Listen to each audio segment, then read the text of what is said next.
Assalamualaikum warahmatullahi wabarakatuh. Saya bersama Biker Subuhan Pekanbaru Riau dalam kajian subuh Rabu Riyadhus Shalihin di setiap masjid musola di Jalan Kamboja, Rimbo Panjang. Bagi yang sudah bergabung istiqomah, bagi yang belum segera bergabung. Kiamat sudah dekat. Berkah selalu, sukses. Assalamualaikum warahmatullahi wabarakatuh.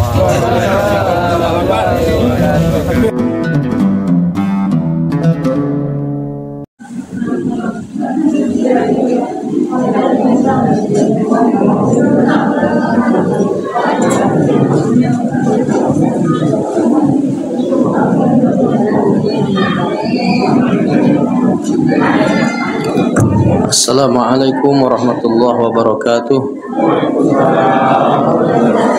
Alhamdulillah wassalatu wassalamu ala Rasulillah wala haula wala quwwata illa billah. Ashhadu an la ilaha illallah wahdahu la syarikalah wa ashhadu anna Muhammadan abduhu wa rasuluhu la nabiyya ba'dah.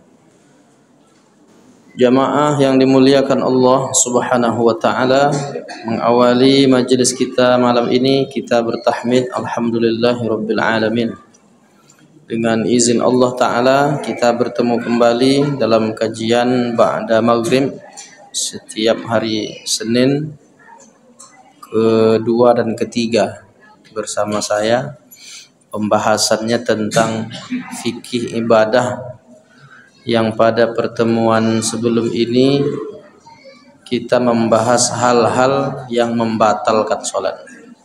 Jadi belum selesai, baru sekitar 10 poin atau 11. Maka berapa poin dia sebenarnya ini akan kita selesaikan, akan kita tuntaskan pada malam hari ini. Allahumma salli wa sallim wa barik alaih. Assalamu alayka ayyuhan nabiyyu wa rahmatullah. Jamaah yang dimuliakan Allah Ta'ala, pertemuan sebelum ini kita membahas tentang hal-hal yang membatalkan sholat. Sebelumnya lagi kita membahas tentang syarat sah sholat. Sebelumnya lagi syarat wajib sholat, rukun sholat ya, rukun sholat, syarat sah sholat, syarat wajib sholat. Sebelumnya lagi kita juga bahas waktu terlarang sholat, ada pernah. Nah ini sebetulnya masih dalam bab besar fikih sholat.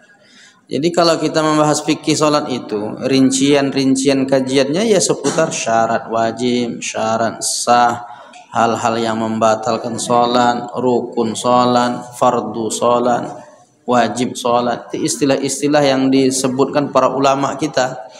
Ada sedikit perbedaan antara mazhab Hanafi, Maliki, Hambali dan Syafi'i. Itu ada perbedaan-perbedaan yang sedikit saja secara umum. Namun yang kita bahas ini khususnya tentang membatalkan sholat ini hampir sama hakikatnya, cuma batasan-batasannya aja yang membedakannya.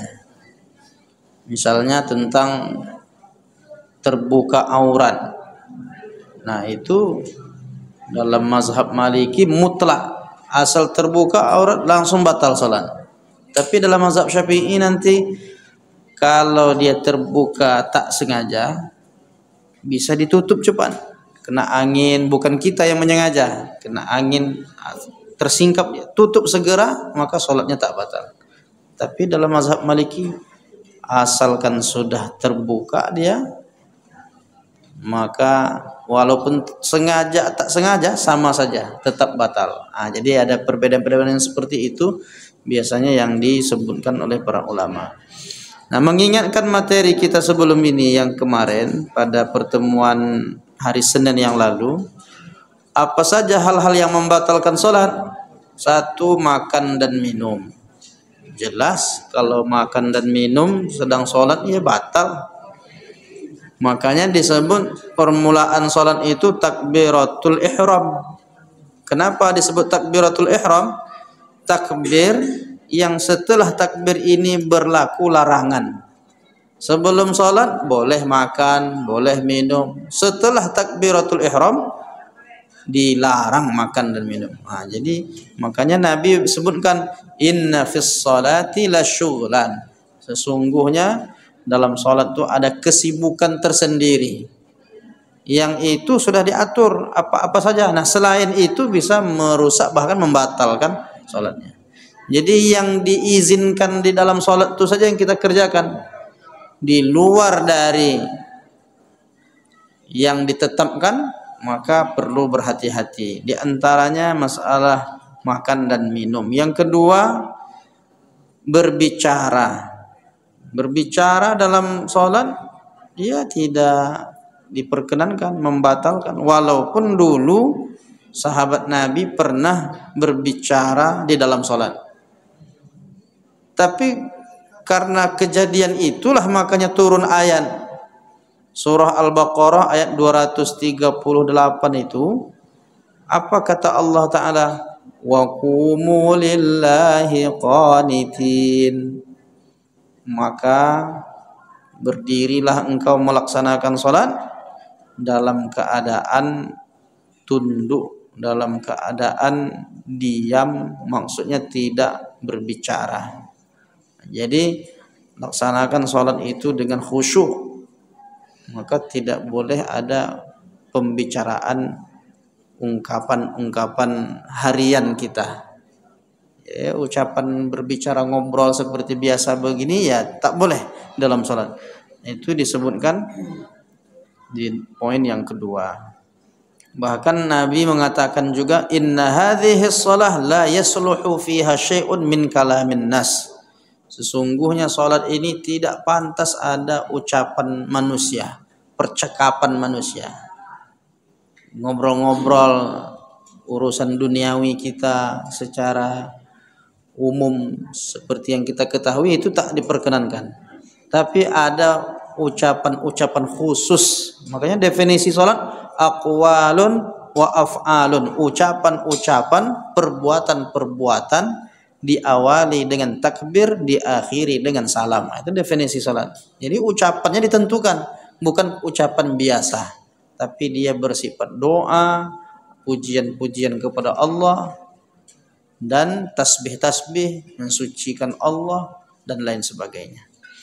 Yang ketiga kemarin sudah kita bahas juga, ini sekedar mengingatkan, meninggalkan salah satu rukun, baik rukun salat maupun syarat salat. Meninggalkan rukun salat, meninggalkan ruku, meninggalkan surah Al-Fatihah, meninggalkan sujud, meninggalkan duduk antara dua sujud, meninggalkan tahiyat akhir, meninggalkan tahiyat awal tak masuk. Kenapa tahiyat awal bukan rukun? Jadi kalau yang sunnah yang ditinggalkan enggak sampai membatalkan salat. Tapi kalau yang rukun itu yang tinggal, maka itu membatalkan salat. Berapa rukun salat? Ada 13 seperti yang kita bahas sebelum ini. Mulai dari niat, takbiratul ihram, berdiri, kemudian membaca Al-Fatihah, kemudian ruku, i'tidal, sujud, duduk antara dua sujud, duduk tahiyat akhir, baca tahiyat akhir, sholawat, salam, kemudian tertib. Itu yang 13 yang kita bahas sebelum ini. Begitu juga kalau meninggalkan syarat sah salat, meninggalkan wudu, ya maksudnya kalau tak wudu ya enggak sah salatnya.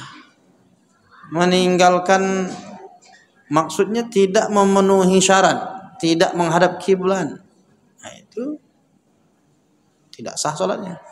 Kemudian apalagi tidak menghadap kiblat, tidak wudu, tidak menghilangkan hadas kecil dan besar, tidak menghilangkan najis di pakaian, tak badan maupun tempat sholat, kemudian tidak menutup aurat. Semua syarat-syarat itu kalau tak terpenuhi maka sholatnya jadi batal. Begitu juga rukun. Syarat sebelum, rukun di dalam. Semua hal-hal yang harus terpenuhi sebelum sholat disebut syarat, syarat sah. Semua hal-hal yang harus terpenuhi di dalam sholat disebut rukun. Nah itu beda antara syarat dengan rukun.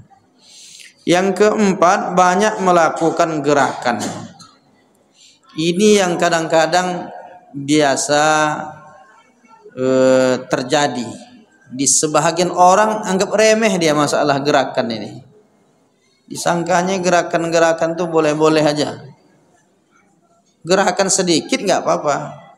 Gerakan-gerakan besar berturut-turut 3 kali itu membatalkan sholat. Jadi dipastikan gerakan yang seperti apa. Kadang ada orang gerakannya terlalu berlebihan. Bahkan tidak menunggu 3 kali kalau gerakan itu fatal. Seperti melompat. Melompat sekali sama dengan bergerak 3 kali. Gerak berturut-turut langsung batal.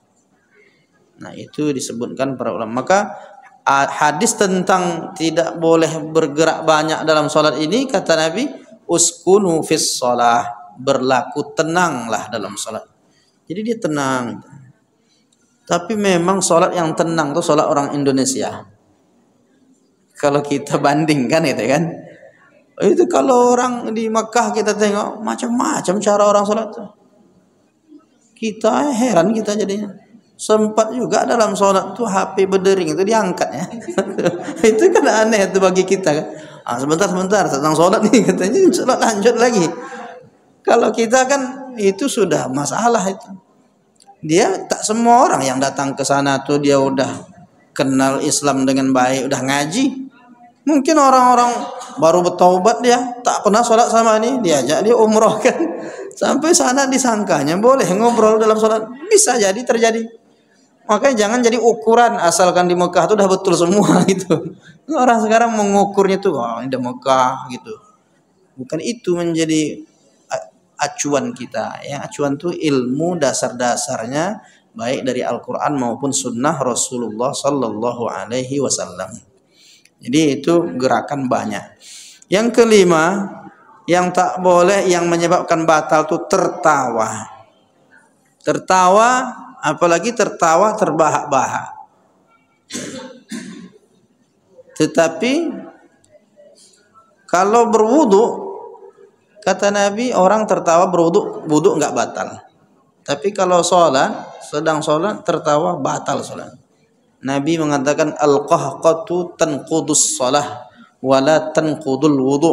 Tertawa itu membatalkan sholat, tetapi dia tidak membatalkan wudu. Ya, artinya kalau ada orang ketawa sedang sholat batal, tidak perlu dia wudhu lagi, sholat lagi gitu. Kalau dia batal sekaligus berarti wudhu lagi dia. Cuma masalahnya kan ketawa ini mengapa ketawanya? Mengapa orang tertawa? Karena ada sesuatu yang menyebabkan dia lucu. Kadang-kadang kan bisa tuh bagi ibu-ibu tuh pas sholat di rumah kan, tiba-tiba nengok kelakuan cucunya. Ketawa dia macam mana menahan itu kan. Itu bisa juga membuat kita tahu. Andaikan tertawa betulan, itu udah batal tuh sholat itu. Nggak bisa dilanjut. Saya tahan ketawa ini, tapi udah berbunyi juga tadi ketawanya. Itu udah problem. Membatalkan sholat. Maksudnya diingat-ingat mana. Tapi kalau senyum tidak membatalkan. Nah itu. Cuma senyum ini kan pikiran kita juga ada apa gitu kan. Orang senyum pasti ada sesuatu gitu. Ya, balik lagi kepada konsentrasi sholat itu, khusyuk. Nah, ada rincian yang perlu diingat-ingat tentang mendehem sengaja. Itu sengaja, tapi ada orang mungkin tak sengaja refleks atau. Kalau sengaja itu bisa membatalkan. Apalagi tertawa, tangisan, menangis yang sengaja, itu juga bisa menyebabkan batal. Tapi kalau menangis itu memang ada sebab yang syar'i, sebab yang dibolehkan itu ya seperti mendengar bacaan imam, ayatnya bagus, kemudian membicarakan tentang neraka yang kita amat sangat khawatir masuk neraka itu. Jadi terbawa dia suasana bacaan imam tuh pandai pula dia membawakannya. Kadang-kadang nggak tentu juga orang yang menangis dalam sholat itu nggak karena hanya paham artinya, tapi bisa juga karena terpengaruh orang sebelah. Tengok kawan nangis, Mbak, saya tak nangis, keras hati saya nih katanya. Nangis juga lah gitu. Tapi kadang ada pembawaan, bawakan ayatnya itu bisa kita menjadi ada rasa yang mengkhawatirkan, takut dengan azab Allah. Nah, itu tak masalah kalau itu sebabnya. Kemudian apalagi mengerang, sakit kan mengerang. Allah, itu mengerang itu juga masalah tuh. Problem juga itu. Jadi, apakah itu refleks atau memang sengaja? Apakah bisa ditahan bagi orang sakit mengerang tuh? Bisa sebetulnya. Apalagi di antaranya lagi meniup. Entah apa sebab dia meniup. Mungkin dia tak mau bergerak menghalau nyamuk tuh. Ditiupnya, itu problem. Itu bisa membatalkan. Nah, meniup juga membatalkan sholat. Yang keenam, tidak berurutan dalam pelaksanaan sholat. Nah, ini maksudnya ini khususnya lagi ini ya waktu sholat ya disesuaikan. Umpamanya kalau maghrib, setelah maghrib isya, tapi ya udah pasti kita tidak mungkin kita maksudnya ini masuk isya saya buat maghrib atau buat subuh dulu, kan tidak mungkin. Pasti kita sesuaikan waktunya. Tapi dalam kaitan ini juga tentang orang menjamak. Kaitannya dengan menjamak. Kalau kita menjamak takdim khusus takhir itu. Kalau takdim udah otomatis. Kalau takdim kita di sholat pertama pasti berurutan. Di sholat pertama zuhur asar, di waktu zuhur kita mesti sholat zuhur dulu. Nggak boleh kita kan bisa dijamak nih. Kita buat asar dulu umpamanya. Tak boleh dia, batal sholatnya tuh. Nah, itu terkait tentang berurutan itu. Nah, itu kalau jamak takdim wajib dan harus sholat pertamanya. Tapi kalau dia sholat jamak takhir, sholat zuhurnya dilewatkan, tapi dia harus berniat di waktu yang pertama tuh. Orang yang mau menjamak dua sholat, di waktu pertama dia wajib berniat, memasangkan niat di hatinya, ya Allah, sholat zuhur ini nanti akan saya laksanakan di waktu asar, karena saya musafir nih ya Allah. Andai begitu dalam hatinya, paham dia, itu sudah niat namanya. Dan wajib, sehingga tidak bisa orang yang mau menjamak takhir ini dia tidur, tak ada yang membangun, tak ada yang mengingatkan, tiba-tiba dah masuk waktu asar mau dijamaknya, tak berlaku. Umpamanya dia tidur jam 12 itu sebentar lagi mau masuk zuhur tuh, belum masuk zuhur, tidur jam 12, bangun jam 4 sore dalam perjalanan di bis atau di mana, lalu kata dia saya musafir, saya jamak, tak berlaku jamak itu. Berarti dia sudah terhitung meninggalkan sholat. Makanya kalau kawannya ini peduli sama saudaranya ini, bangun dulu bang, niat dulu, habis itu tidur lagi. Yang penting niat di dalam waktu pertama itu. Nah, dalam prakteknya zuhur dan asar tadi kalau dilaksanakan jamak takhir di waktu asar, itu mesti kalau memang dia normal kondisinya sholat zuhur dulu berurutan. Kecuali ada pengecualiannya. Kecuali ada orang yang ingin sholat berjamaah di masjid tempatan, dia musafir nih. Persoalannya lagi antara maghrib dan isya. Kalau dia ikut jamaah tempatan, nggak mungkin dia buat maghrib dulu, kalau isya nih. Nah, oleh karena itu maka dia tentu buat isya dulu. Tapi kalau orang udah selesai sholat isya, dia agak yang rombongan 2, 3, 4, 5 orang ini mau buat sholat jamaah, dia menjamak maghrib dengan isya, buat maghrib dulu. Tapi kalau mengikut jamaah tempatan kan tidak mungkin dia buat sholat maghrib imam tempatannya. Nah, itu yang dimaksud dengan menyebabkan batal itu karena tidak berurutan. Kemudian yang ketujuh, tidak menghadap kiblat. Orang yang tidak menghadap kiblat sholatnya enggak sah. Maka banyaklah yang terjadi itu seperti di pesawat. Pesawat itu kan enggak menghadap kiblat. Pokoknya anggap aja lah kiblat itu di depan itu. Bisa anggap-anggap. Padahal menghadap kiblat itu syarat sah. Syarat sah sholat itu. Tapi kan darurat ini segala macam, banyaklah alasan. Kondisi itu. Maka kalau tidak sah, tetapi tetap wajib. Di situ dia poinnya. Orang yang di pesawat ini dia memang tidak sah karena tak menghadap kiblat. Cuma dia mesti sholat itu wajib melaksanakan sholat supaya tidak dianggap remeh dengan sholat. Maka sholat seperti itu dikenal dengan lihurmatil waqti. Sholat untuk menghormati waktu. Sekedar menghormati waktu aja. Nanti setelah dia tiba di lokasi dan sudah bisa jelas kemana kiblatnya, diulang lagi sholat itu. Wa a'ada idza wajada ahaduhuma, begitu dalam kitab fikih mazhab Syafi'i. Karena kehati-hatian ulama mazhab Syafi'i ini tinggi.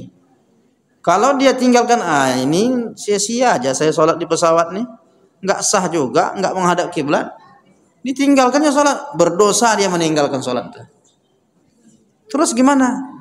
Sholat nggak sah, tetap sholat walaupun tidak sah, karena ketika dia sholat dia sudah dinilai menghormati waktu sholat.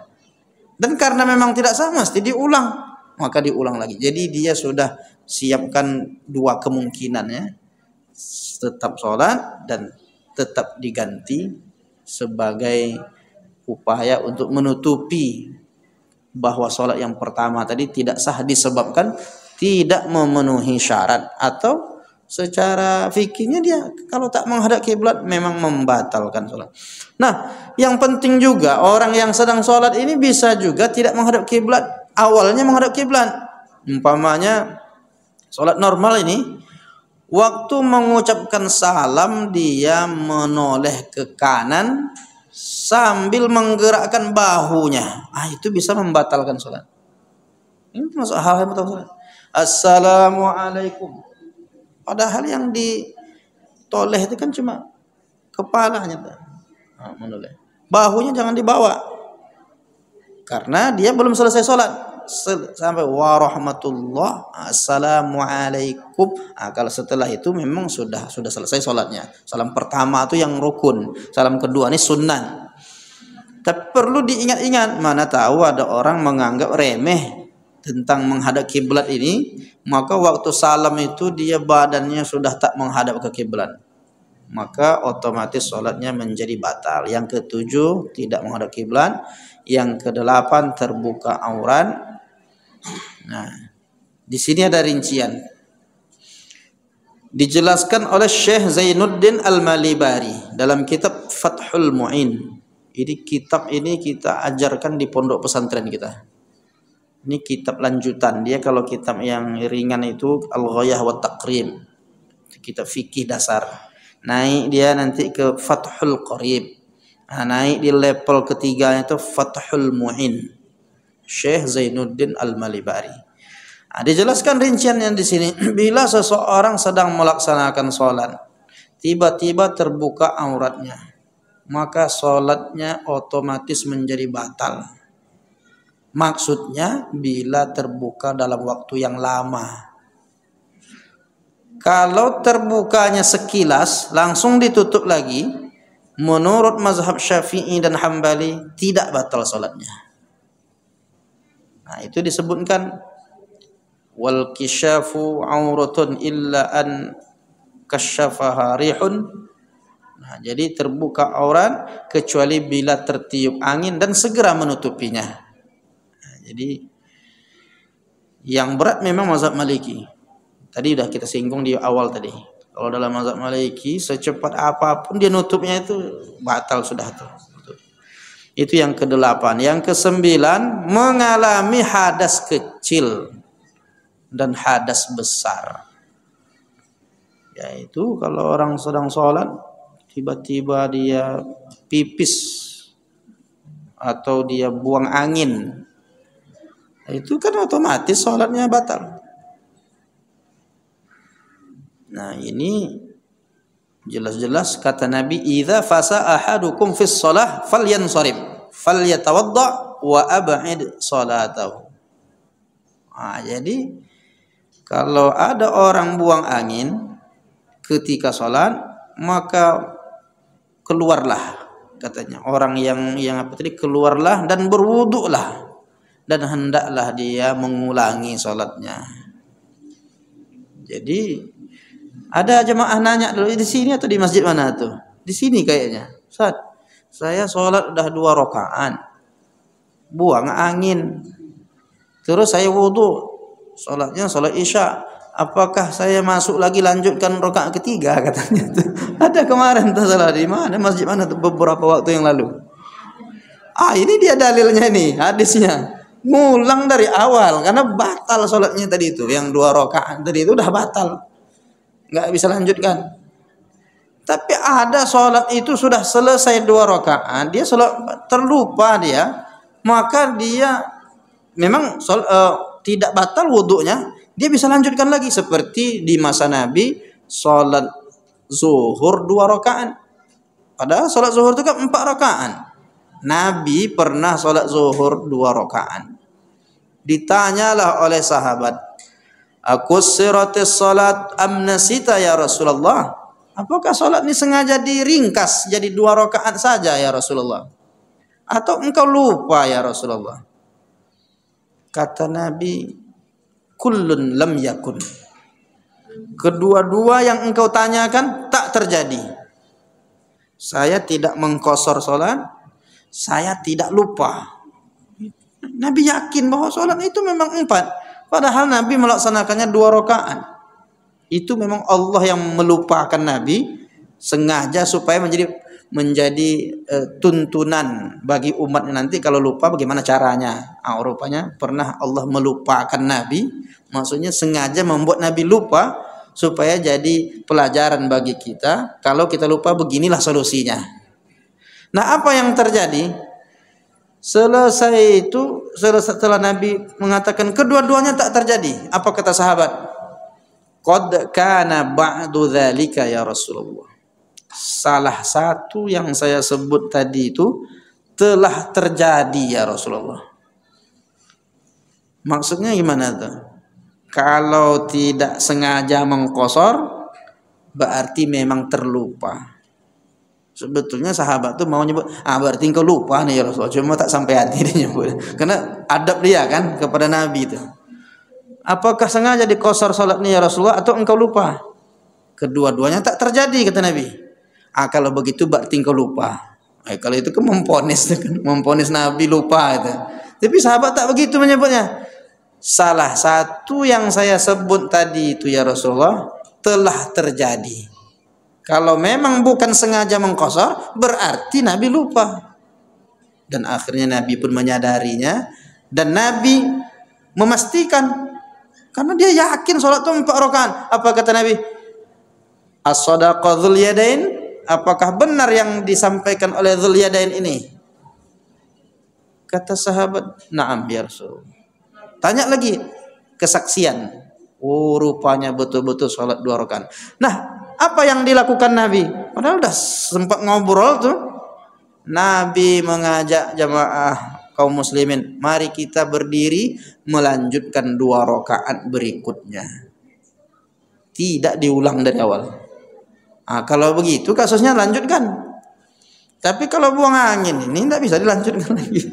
Dia udah batal semua dia. Dan itu mesti berwuduk kembali. Yang ke-10, tersentuh najis pada badan, pakaian atau tempat sholat. Awalnya nggak ada najis tuh di tempat sholat kita tuh. Tiba-tiba sedang sujud lewat kucing dikencinginya kita umpamanya. Kan mungkin. Itu gimana? Ya batal. Langsung keluar bersihkan. Bersih, wudu lagi, sholat lagi, ulang lagi. Terkena itu ya bisa karena kotoran cicak jatuh dia, atau sholat di bawah pohon ada burung, apa dia jatuhlah kotorannya itu mengenai tangan kita nih sedang sholat, udah jelas najis kotoran.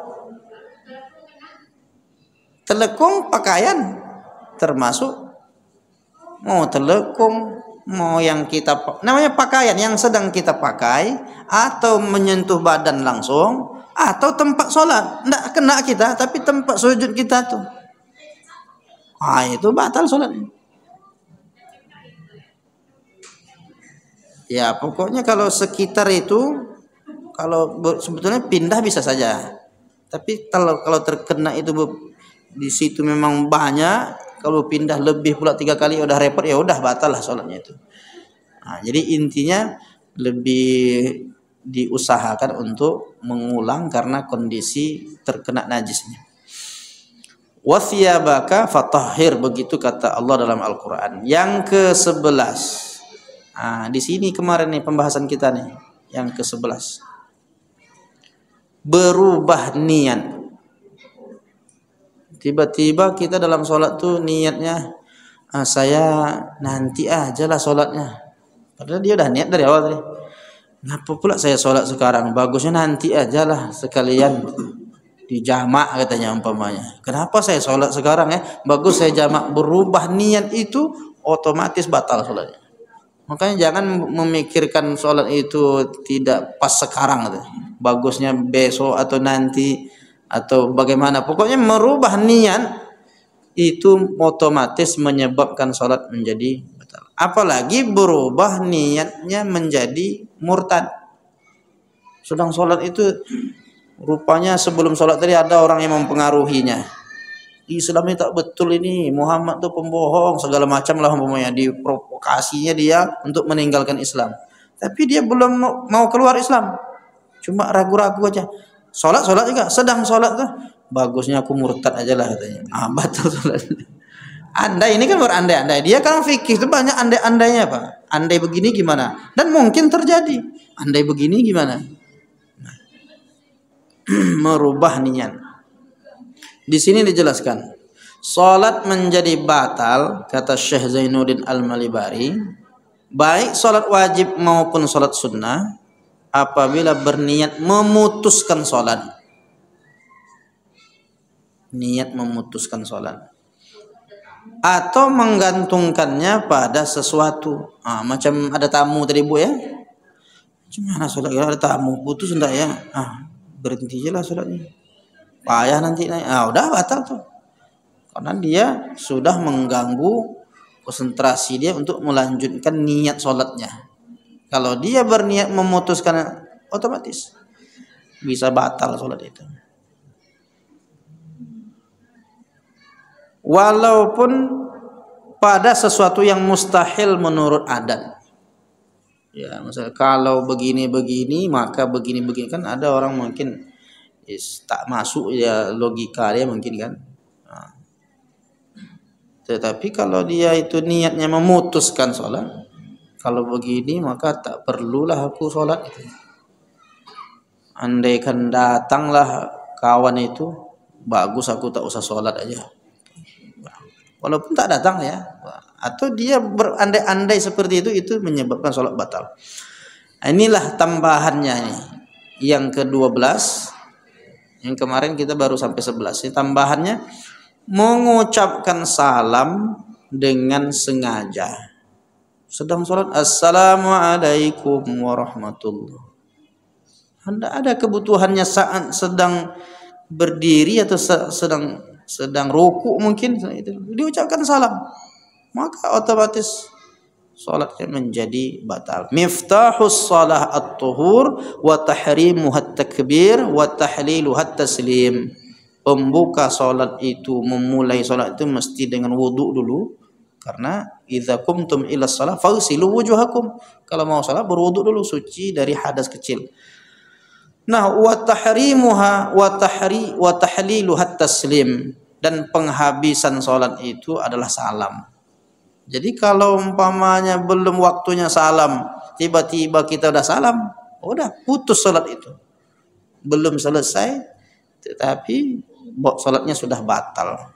Jadi bisa jadi orang mengucapkan salam itu, sesungguhnya saat dia mengucapkan salam di dalam salat itu, kategori salam yang keluar dari salat itu bisa membatalkan. Tapi kalau salam kepada Nabi di saat tahiyat nggak apa-apa, kan salam juga. Assalamu alayka ayyuhan nabiyyu wa rahmatullahi wa barakatuh. Nah, itu tak membatalkan. Tapi yang dimaksud salam ini salam seperti salamnya kita selesai salat. Assalamualaikum warahmatullahi, seperti itu. Nah, yang terakhir, mendapatkan air bagi yang tayamum ketika sedang sholat. Gimana cara itu? Sedang sholat dapat air atau diberitahu? Beda dengan sesudah sholat. Kalau sesudah sholat, sholatnya sah. Umpamanya orang berada di suatu tempat, tidak ada air, gimana mau sholat? Tayamum. Sholat dia. Selesai sholat, jumpa air, maka tak masalah, tak batal sholatnya. Karena sudah selesai. Masalahnya baru rakaat ketiga. Dia sholat asar. Rakaat ketiga datang kawannya. Kuat-kuat. Ini air nih untuk wudhu nih, katanya. Umpamanya kan. Gimana? Batal sholatnya. Dia mesti berwudhu lagi. Jadi kalau kawannya mau menyelamatkannya, tak usah kasih tahu. Biar dia selesai sholatnya dulu ya. Atau tiba-tiba turun hujan. Itu kan air tuh. Sedang sholat. Payah tadi tayamum. Turun hujan, air untuk batalkan sholatnya. Wudu. Dan wudu setelah wudu sholat. Sedang sholat. Tapi kalau selesai sholat dia dengan tayamum, tadi sholat dia selesai sholat, turun hujan, maka tidak perlu dia ngulang. Kalau ulang nggak apa-apa. Karena hadis riwayat ini ada sahabat yang mengulang, ada sahabat yang tak mengulang. Yang tak mengulang kata Nabi, fa laqad asabtas sunnah wa ajza'atka salatuka. Engkau sudah sesuai melakukan ini sesuai sunnah. Tak ada air tayamum, salat udah selesai, udah sesuai sunnah. Wa ajza'atka salatuka, salat Musa. Walaupun setelah itu dapat air. Nah, ada sahabat dua orang ini, dia setelah tayamum salat, kemudian dia jumpa air. Yang satu lagi tidak salat lagi, sudah cukup dengan tayamum saja katanya. Yang satu salat dua kali. Dengan tayamum dia sholat juga, habis itu karena ada air dia wudhu dan sholat lagi. Kepada yang sholat dua kali apa kata Nabi? Lakal ajru marrataini. Engkau mendapatkan dua pahala. Sholat pertama dengan tayamum, sholat kedua dengan cara berwudhu. Jadi ngulang sholat itu boleh. Ngulang sholat. Bahkan boleh juga kita andai udah sholat isya nih malam nih habis. Bentar lagi sholat isya, pulang kita ke rumah, umpamanya ada ibu-ibu minta kita jadi imam lah, kita mau sholat jamaah, kita sholat lagi sholat isya, boleh. Namanya sholat i'adah, niatnya itu i'adah. Sholat ini kan tiga jenisnya. Pertama namanya adaan, tunai di waktunya. Yang kedua namanya qadaan, mengganti di luar waktunya. Yang ketiga namanya i'adah, mengulang. Masih di waktunya ngulang itu kan. Waktu isya panjang, habis isya balik ke rumah ada beberapa orang ibu-ibu minta imam lah katanya sama bapak. Sholat dia lagi. Maka sholat seperti itu sah, dapat pahala dia. Itulah 13 poin pembahasan kita seputar hal-hal yang membatalkan sholat. Mungkin ada hal-hal yang mau kita diskusikan. Kita buka tanya jawab. Silakan Pak. Waalaikumsalam warahmatullahi wabarakatuh.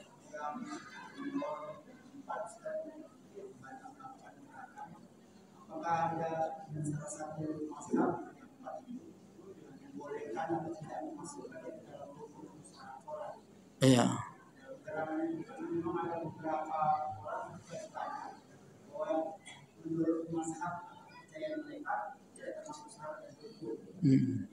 Mereka bebas melakukan gerakan banyak, misalnya mengenai baju atau sarung, melakukan sarung untuk sholat, menggunakan peci dan lain-lain.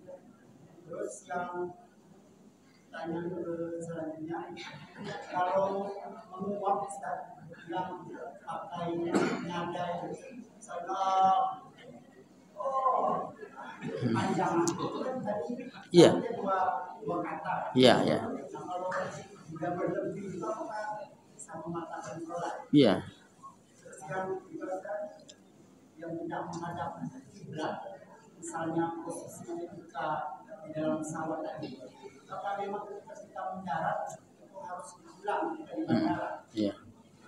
Terus yang nomor 13 masalah mendapatkan air bagi yang bertayammum itu. Ketika di atas pesawat itu kan kebanyakan kadang dianjurkan untuk bertayammum. Sedangkan air posisi ada di toilet, tapi mungkin Tidak cukup. kesusahan kan Iya. kita pakai air Iya. atau pakai semprot-semprot atau gimana? Iya. Ya, banyak ya pertanyaannya ya. Jadi ya, apa yang ingat aja lah nanti ini ya. Kalau ada yang belum terjawab nanti diulang lagi. Nah, jadi ya terkait banyak gerakan ini memang yang sangat ketat dalam masalah gerakan ini mazhab Syafi'i. Sangat ketat. Makanya tertib itu sholatnya itu tenang ya. Kita memang diajarkan begitu kan dulu karena hadisnya jelas tuh dalam Sahih Muslim. Uskunu fis shalah. Tenanglah dalam sholat itu. Jangan menggaruk-garuk sembarangan. Menggaruk boleh tapi dia normal ya. Jangan terlalu besar apanya. Kayak orang tak sholat. Kan itu yang dinilai secara adat itu tidak gerakan sholat. Tapi kalau memang diperlukan sangat perlu boleh dia garu. Tapi tidak gerakannya itu besar. Garu sampai selesai sampai hilang rasa yang tak nyaman itu nggak apa-apa. Umpamanya di sini kena gigit nyamuk dia. Nah, yang sedikit ini berulang-ulang nggak apa-apa. Tapi kalau begini dia, itulah yang membatalkan itu 3 kali berturut-turut. Gimana, Bu? Satu tempat itu aja nggak apa-apa. Ah, fokus saja di situ supaya hilang habis tuh fokus lagi kita sholat kan. Tapi kalau dia terlalu besar dia gerakannya, itulah yang membatalkan sholat itu sebetulnya. Nah, di kalangan mazhab lain, sebetulnya kita terbaca juga buku-buku mazhab lain itu mereka juga sangat hati-hati juga. Hanya saja memang tidak disebutkannya batasan. Gitu Pak ya, yang saya baca Pak ya. Kalau mazhab Syafi'i kan 3 kali berturut-turut membatalkan sholat. Itu istilahnya tuh. Itulah kehati-hatian mazhab Syafi'i. Nah, mazhab lain itu bahasanya gini, asalkan gerakan itu secara adat kebiasaan masyarakat dinilai bukan gerakan sholat, bergerak dia dengan fatal, maka sholat itu otomatis batal. Itu bahasanya Pak. Baik kalangan mazhab Hanafi, mazhab Hanafi tenang juga Pak sholatnya. Sebahagian yang mazhab Hambali ini sepertinya tidak dalam konteks ini mereka banyak bergerak ya, kadang-kadang sambil mengancing baju segala macam kan, so, ada ngambil sesuatu. Nah itu kalau dalam mazhab Syafi'i itu dah otomatis batal. Dia ada juga dalil-dalilnya mengapa mereka longgar dalam masalah ini. Misalnya dalil tentang membunuh kalajengking itu. Kan ada hadisnya, uqtulul aswadaini fis shalah, bunuhlah 2 yang hitam di dalam salat. Dalam salat. Gimana mau membunuh kalajengking itu kalau cuma 2-3 gerakan? Banyak gerakannya itu. Nah, kalau gitu enggak apa-apa katanya. Itu di antara dalil mereka yang tidak mempersoalkan gerakan banyak. Tapi itu kan kondisi yang sangat membahayakan kita. Kalau kondisinya membahayakan memang harus gerak banyak. Ada ular atau gimana? Tapi kalau cuma nyamuk harus gerak banyak itu kan berlebihan itu. Ini nggak diperlukan itu. Tapi dalam kondisi tertentu memang yang membahayakan, bahkan kalau membahayakan sekali harus kita batalkan, memang disuruh batalkan. Nah, ini konteks seperti ini memang yang paling hati-hati dalam konteks tenang, tidak bergerak banyak itu mazhab Syafi'i. Dan juga ada mazhab yang lain, mereka mengatakan jika dinilai itu gerakan yang bukan gerakan sholat fatal, itu bisa juga membatalkan sholat dengan tidak menyebutkan batasan 3 kali berturut-turut. Itu bedanya dengan mazhab Syafi'i. Kemudian tentang apa tadi di pesawat. Di pesawat itu kalau air itu terbatas, betul. Air terbatas. Kalau kita pakai nanti untuk wudhu semuanya tak bisa. Tetapi ada yang disiapkan itu spray itu ya. Itu kan juga air itu. Bisa dipakai untuk wudhu, bisa. Bisa dipakai untuk wudhu. Sebetulnya air wudhu itu tidaklah sebanyak yang kita bayangkan karena kita ini banyak air di tempat kita. Secukupnya. Nah, air mineral itu tak sampai seperempat air mineral itu sudah yang kecil yang air gelas itu seperempat dari situ tuh udah bisa dipakai untuk berwudu.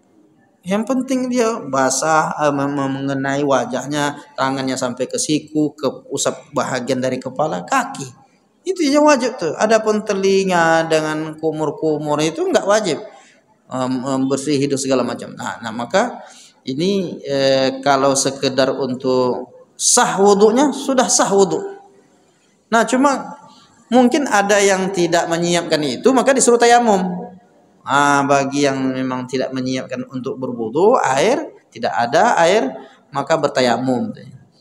Dan tayamum itu pun persoalannya lagi-lagi tidak sah juga. Kenapa tayamumnya tidak sah? Enggak ada debunya. Kecuali dibawa tanah dari kampung ke pesawat. Siapkan tanah itu kan. Nanti pas dia enggak ada debu itu yang di belakang di kursi kawan kita depan itu. Belakang tuh kita usap tuh mana ada debunya. Sementara kan kaidah bertayamum itu fatayammamu sa'idan thayyiba. Bertayamumlah engkau dengan debu, dengan tanah yang zahir nyata. Jadi sementara sebelum masuk pesawat tuh kita udah steril semua tuh, udah dibersihkan tuh.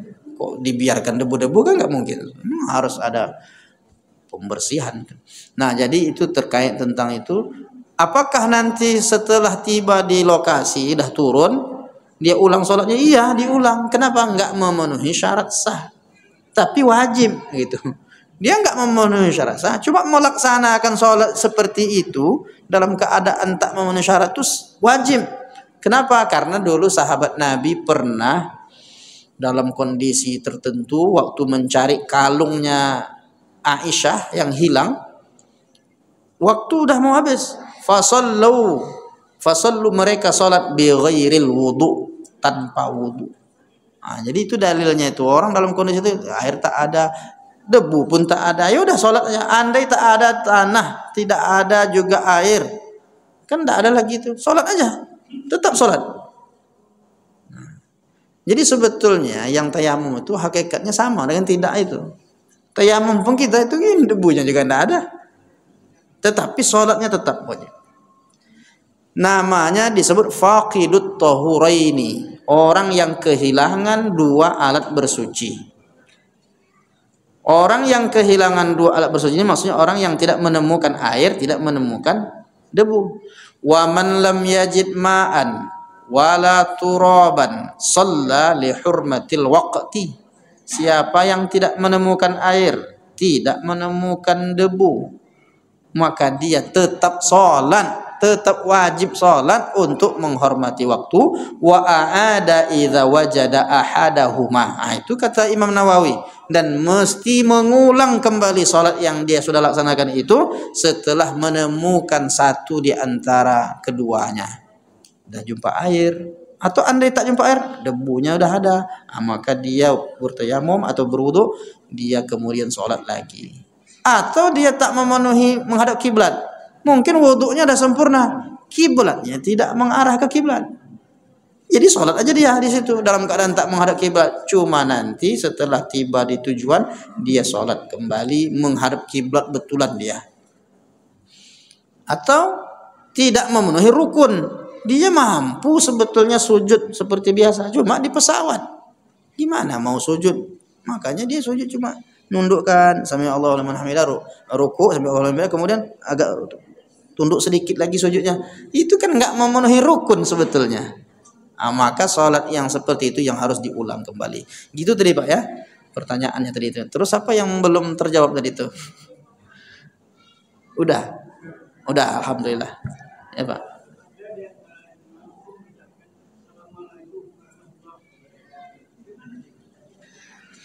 ada dalam kitab Bulughul Maram. Jadi gini nih Pak, ceritanya nih, kita dalam fikih kita, ini kan fikih mazhab Syafi'i. Kan kita sama tahu nih kan, kalau guru-guru kita kan mengajarkan fikih mazhab Syafi'i. Tetapi kan kita nih kan juga mengaji sama ustaz-ustaz kita, misalnya belajar kitab Bulughul Maram. Kitab Bulughul Maram itu Bapak Ibu, itu semua mazhab ada dalam tuh. Hadis saja semuanya memang. Kalau kita baca hadis itu, mazhab Hanafi, pengamalan mazhab Hanafi memang tak disebutkan ini mazhab Hanafi, ini Maliki, enggak. Digabung semua mazhab situ, sehingga orang jadi bingung. Sebetulnya gimana? Dalam kitab Bulughul Maram begini. Maka kesimpulannya, kalau dalam mazhab Syafi'i, wala yanbaghi ziyadatu wa barakatuh fis salam. Tidak dianjurkan menambahkan kalimat atau kata wa barakatuh ketika salam. Baik mazhab Syafi'i maupun mazhab Hambali. Nah, dua mazhab yang maksudnya mengatakan tidak dianjurkan menambah wa barakatuh. Maka salamnya gimana? Assalamualaikum warahmatullah. Sampai situ. Assalamualaikum warahmatullah, tanpa wa barakatuh. Tapi gimana kalau ditambah begitu? Ya tidak sampai membatalkan sholat juga. Cuma enggak dianjurkan karena sholat Nabi itu pada umumnya hadis-hadis tentang salam Nabi itu sampai ada riwayat kunna idza aradna, kami dulu sholat bersama Nabi, ketika kami ingin mengucapkan ketika akan salam, kami lafazkan salam assalamualaikum warahmatullah ke kanan, assalamualaikum warahmatullah ke kiri. Banyak sekali hadis itu. Makanya ulama mengatakan salam itu yang sempurna wa barakatuh. Begitu juga tiga mazhab lagi. Salam yang sempurna itu menurut tiga mazhab sampai warahmatullah, tidak wabarakatuh. Tapi selain mazhab Hambali dan Syafi'i, mereka ada yang membolehkan. Nah, kalau mazhab Syafi'i tidak menganjurkan. Tidak menganjurkan tuh Pak, kalau konteksnya itu kalau dibuatnya makruh jadinya. Makruh jadinya. Wallahu a'lam bishawab. Itu mungkin kajian kita pada malam hari ini, mudah-mudahan bermanfaat. Kita cukupkan sampai di sini dengan alhamdulillahirabbil alamin. Subhanakallahumma bihamdika asyhadu an la ilaha illa anta astaghfiruka wa atubu ilaik. Wassalamu alaikum warahmatullahi wabarakatuh.